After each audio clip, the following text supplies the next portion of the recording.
Hi FlossTube, this is Barb with Lost in Floss. Well, they say the third time's a charm. I'm sure hoping that's true.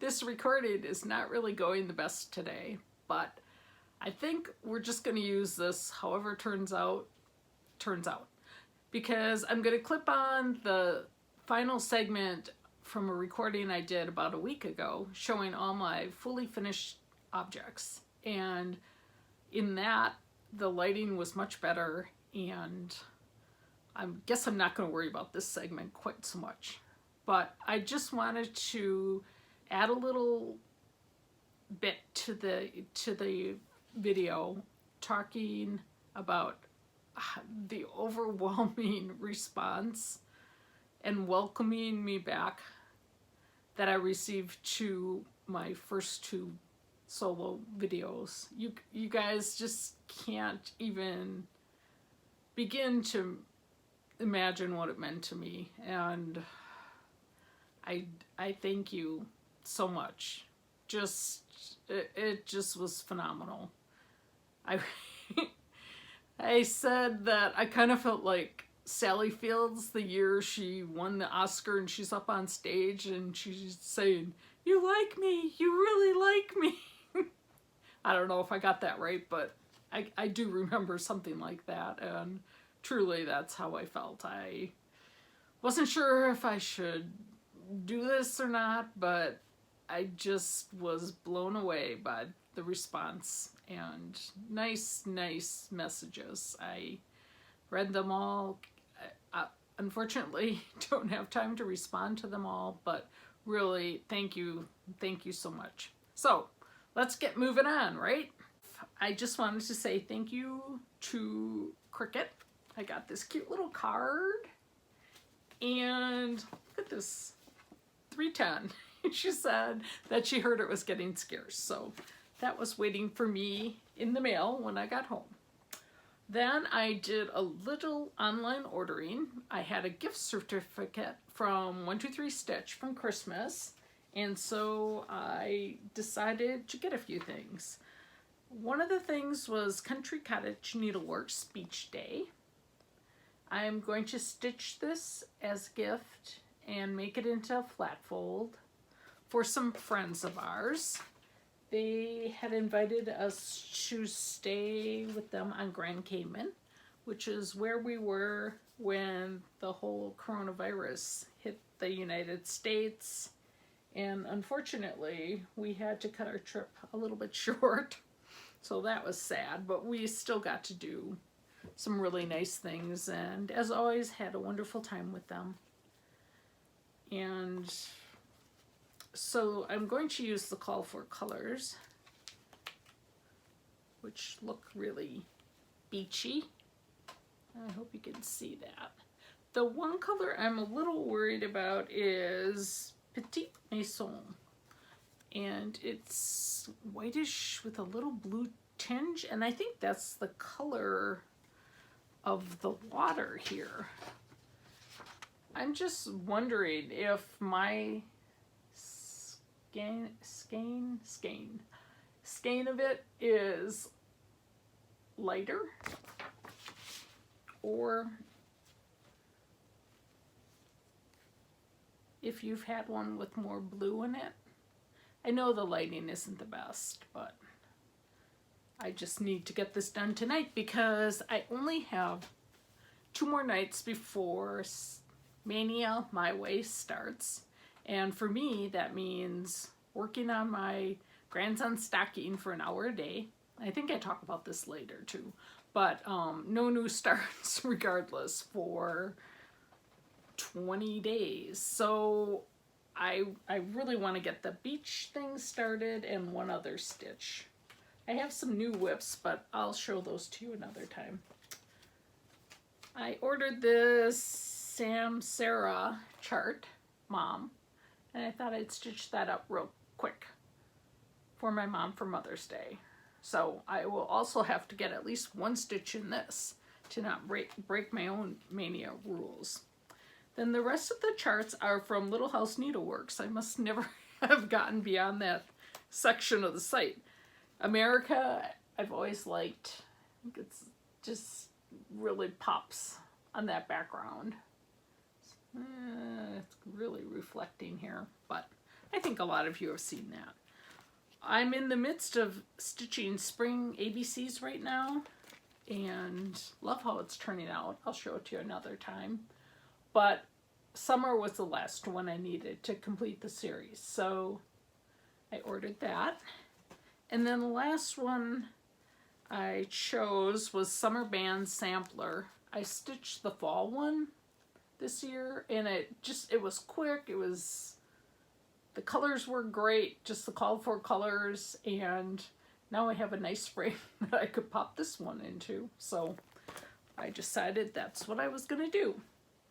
Then I called Keepsakes and ordered a few things, and look at it.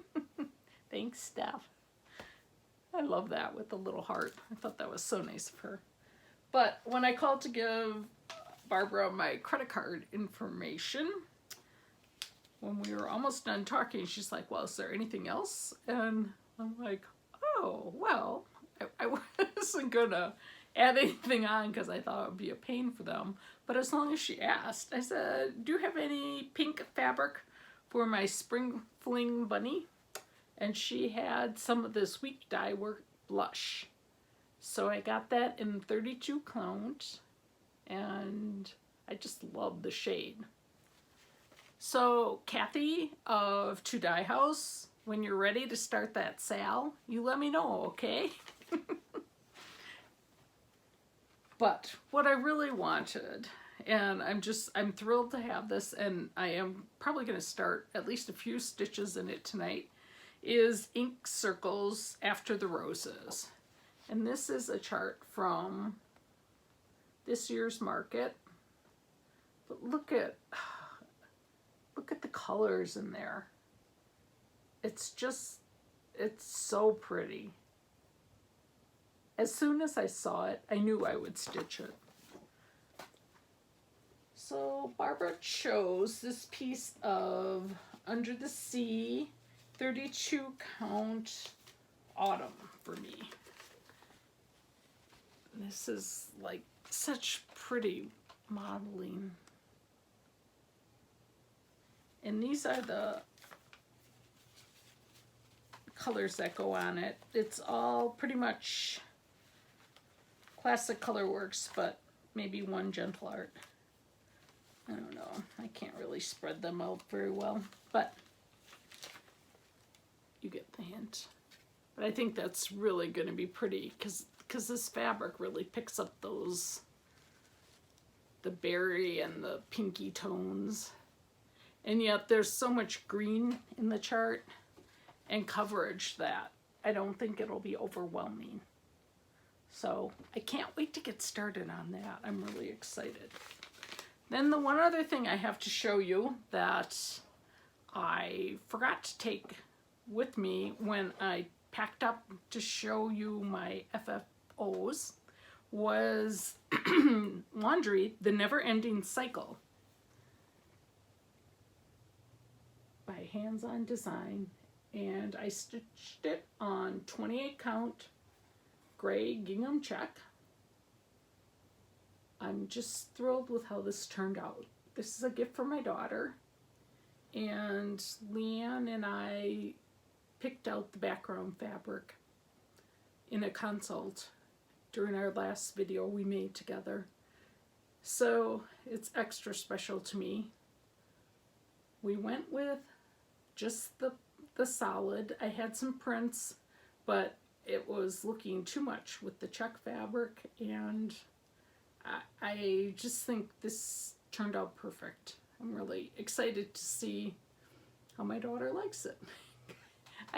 I don't know, maybe I should just save it for next Christmas. I don't know if I told her about this one. She's getting Christmas list, which I showed last time, but so that's about all I really have to show now. Let's try to keep this kind of short, and I'm gonna add this on to what I previously recorded, and then hopefully from now on I've worked the glitches out and this should be more seamless.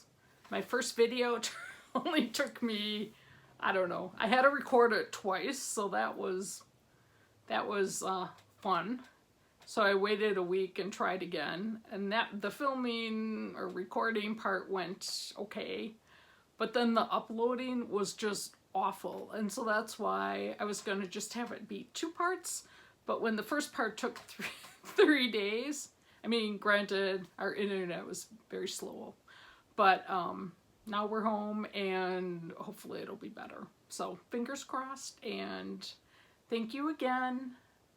Welcome to my new people, and so glad I have so many of you who have been with us all along watching me. I can't say thank you enough. And see you soon. Bye. Toodles. Okay, now I think, guys, we're gonna move into FFOs, and I don't know, I think I have about maybe 8. Yeah. I'm going to do this one so I don't forget to do it, because I have it off on the side here. I had this old holiday mugs thing that I thought, you know, like maybe I could use some of these designs. I was looking more like, I thought the jack-o'-lantern and ghosts were cute. The bunny, I don't know, turkey, maybe St. Patrick's Day.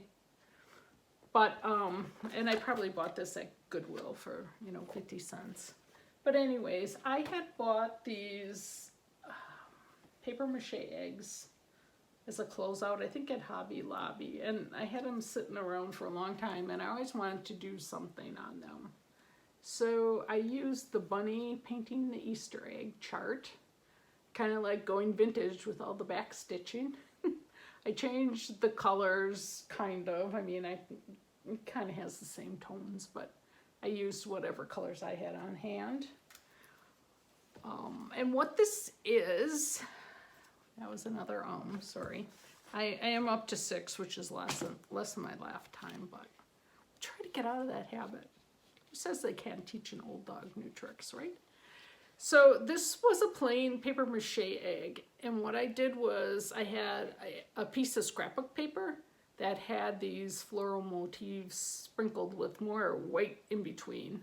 But I just, and I should have done this before, but I was kind of like cutting and Mod Podging at the same time, just because I wanted to get it done. But I think it turned out really cute, and I have more eggs, so like I keep looking at various little mini charts to do more of these. But what I did was, so I Mod Podged the egg completely with the scrapbook paper motifs, and then I cut out the bunny stitching. First I fused it with SF101. It's a fusible woven that you can put on the back of your stitching to stabilize it. And then, because I knew I was going to glue this on, I used 2 layers of fusible batting, and I cut that out and also fused it on. So we have a stack of like 4 things: the stitching, SF101, and 2 layers of fusible batting. So then I cut it into this shape and got out my tacky glue and tried to like glue it on as flat as I could, but I wanted to have the extra layers so that it, like, the glue wouldn't seep through to the stitching layer. And when you're putting something like that on a curved surface, it is a little bit tricky because you want it to adhere flat. And so I just kept like kind of working it, and I don't know if it was stretching or not, but I had tucked this little piece of vintage lace underneath the edge before I started gluing. And then I had this is just like, almost like string that I wrapped just a little of the pink, tiny pink satin ribbon. And then I made a bow with the clear, or I guess it's iridescent ribbon, and some of the pink as well. But for a first attempt to figure out the technique, I think it turned out cute. But I have a big vintage Easter basket that I envision having numerous little eggs in. I think it'll be kind of fun. So I showed in our last video March Little House Needleworks that I was working on, and I finished January and February. So I had a little vote on Instagram about which finishing fabric I should use, and hands down it was the polka dot. And I just have it on this little board. I had my fall ones that I had glued some foliage up here, so I need to take a glue gun and get that off and stain up the little spots. You know, now looking at this, I might take it off this and find something smaller. I don't know. Maybe this is good enough. But this is using Priscilla Real Housewives magnet technique. And you can see I glued the first one on. So that one will just go like that. You get the hint. And then I also did February, but I'm going to wait till I can get to a quilt shop to get backing fabric, because I wanted something just red, but not so much, just like a red tone on tone type thing. So I'm gonna wait until I finish, or till things open back up, and we'll do that later. February's quite a ways off. Last year I had this as an FO, and I was trying to complete the pillow. This is a with dye needle and thread. Is it? I'm thinking it's Bunny Run, but I don't know if that's right. But I was having problems getting it stuffed, and Leanne had told me sometimes, you know, if it's just not working out, so it's tight enough corners or whatever, just take it all out and start over. And so I had taken the fiberfill out, but never redid it until this spring. And so I ended up using her technique, which is to put some of the batting in the corners, and then really you overstuff it. But I love this little print on the back, and this is the seam binding ruffle that she shows in our wintertime tutorial. What else did I want? Oh, this was funny. I thought when I bought this fabric that it was little carrots, and I'm like, oh, that'd be so cute with a bunny. Well, if you look at it, it's really chili peppers. So I'm like, oh, well, whatever. The color's good, the scale is good. So I was really happy to have that for spring this year. Then last year, this is another thing that I had stitched, but I never finished.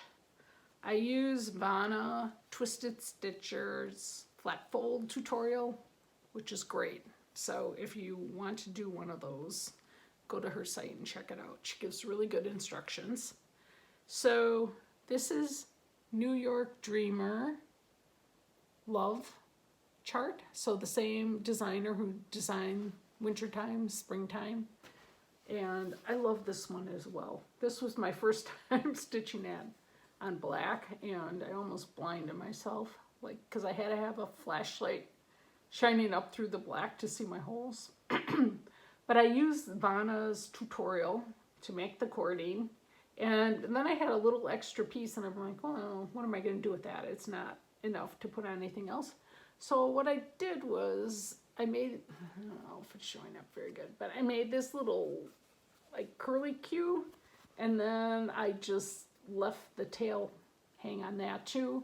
And I kind of like things in three. I mean, they always say that from a pleasing point of view, that's more pleasing to the eye. So I'm like, oh, that works. Okay, so that brings us to Little House Needleworks Winter Band Sampler. Now, why I never noticed these before last winter, I don't know, but they're darn cute and quick stitches. And so I picked out the Winter Band one, and I probably will be doing others. And I did it on 32 count vintage metal rue with all the called for colors. And then this frame, I forget what color it was, but I painted over it, and I tried to pick up the charcoaly color of the roof, and then just antiqued it a little bit to tone it down. But it was a Goodwill frame, really cheap. And I laugh because I mentioned before that I have 100+ frames in my basement, just because as I see nice ones at secondhand stores and they're like $2-3, I pick them up. And so it's been great during the pandemic to have, you know, just be able to go down to the basement and finish things up. Oopsie. Sorry for the reach. Misty Purcell, Luminous Fiber Arts, her Cardinal Noel. I just love this design.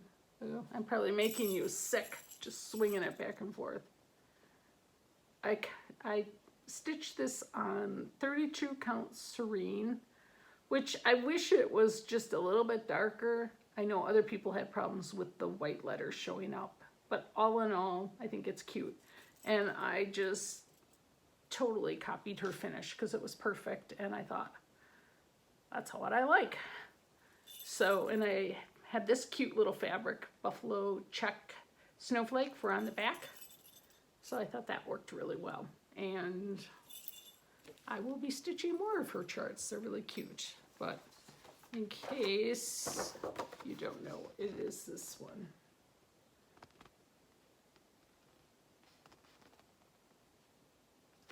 I might really show my charts too slow, but I know how it is. Like, if you see a chart you like, and then people go woo and down, and then it's like you're going backwards and forwards trying to get to the right spot again. So I try to hang mine up longer.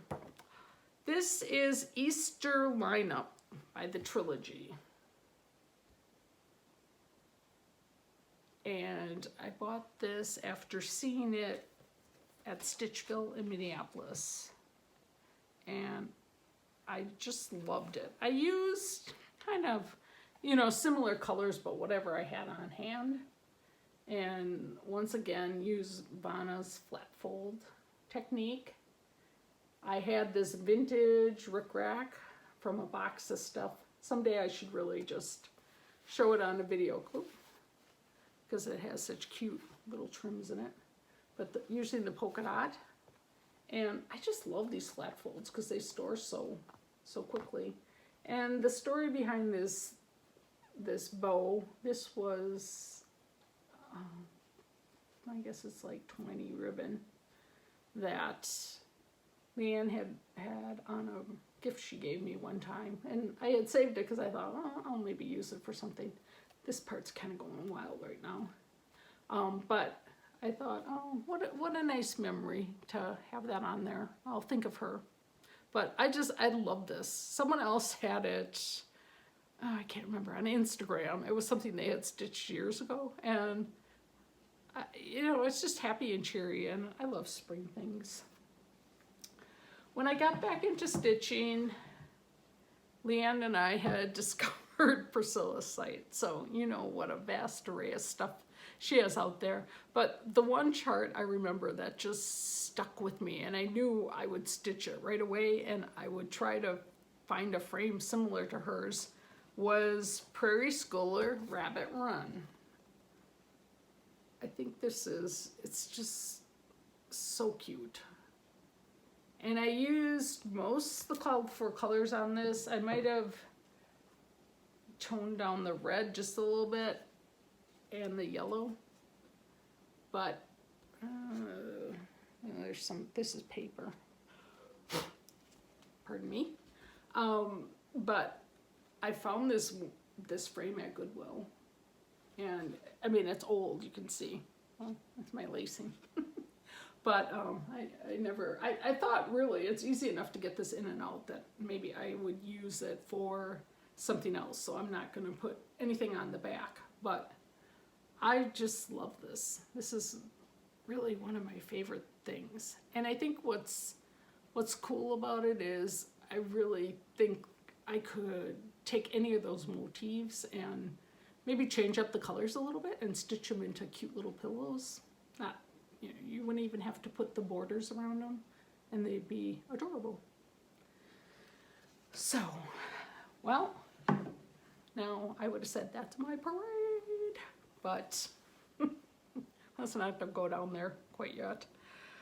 I have lots of things I want to start, and just wanted to mention, last year we promoted Mania My Way, and how it worked for me was for 20, well, it was 19 days last year, but it's going to be 20 days this year. For 20 days, I'm working on a Christmas stocking for grandchild number 3 that has been in the works probably this 3rd year now. But last year, I made the commitment that I was going to spend an hour a day working on the stocking, and then after that, I could, if I was stitching longer in the evening, I could work on any whip that I wanted to. So I am going to do that same thing this year. I am committing to doing an hour a day on the stocking for 20 days. And if I meet that goal, then that allows me to start any 5 new starts that I want to in May. So that doesn't mean I can't start something in April yet, which I might just do. I was looking over my Stitch 10 in 20 charts from Michelle Farm Girl Stitches challenge for 2020. Thank you, Michelle, for doing it again. It just keeps me focused on always getting the oldest whips finished. And like, yeah, you guys, some of you have 30-year-old projects like I had Pumpkin Patch last year, but it's if you always think you're gonna finish your oldest ones, then you never have anything all that old. But I don't have 30 years of unfinished projects either. So this year I'm committing to some of the things that I really want to get done, and I've kind of upped my game a little bit. Last year I think was all started things or things that were smaller projects, where this year I threw in 4 new projects, some of which will be a little bit more involved. So we'll see how I do, but it just gives me a good push to keep working on things and make progress on some of the things I really want to get done. So that will be #Mania My Way, and I'll have to go back. I'll include the hashtag to use on the screen somewhere. But please join me. It's fun. I give credit to people who start like 30, how many days are there in May? 30, 31 new things. I'm like, oh my gosh, I probably couldn't keep it all straight. So I might have a dozen whips right at this point, and hopefully you like what you see, and we'll just see. I mean, it's all for fun, but I forget, I have to look up her phrase that she would always say, throw us a thumbs up, or thumbs up and like us, or like us and subscribe, whatever it is. I don't know, the people who have been around who knew what she used to say probably are subscribed already, but I so appreciate you watching, and hopefully I'll be back. I'm not committing to anything. We'll see how this goes, but hopefully you've enjoyed watching today, and I appreciate your time. And I think, I don't know, did I do better on the ums? There were 7 that I really knew about, but I'm sure there are more. I'm going to try to get better on that, but you know, who knows? So have a good rest of April. Let's get this epidemic over with and everyone healthy, and so we can have a fun summer. So let's hang in there. So till next time.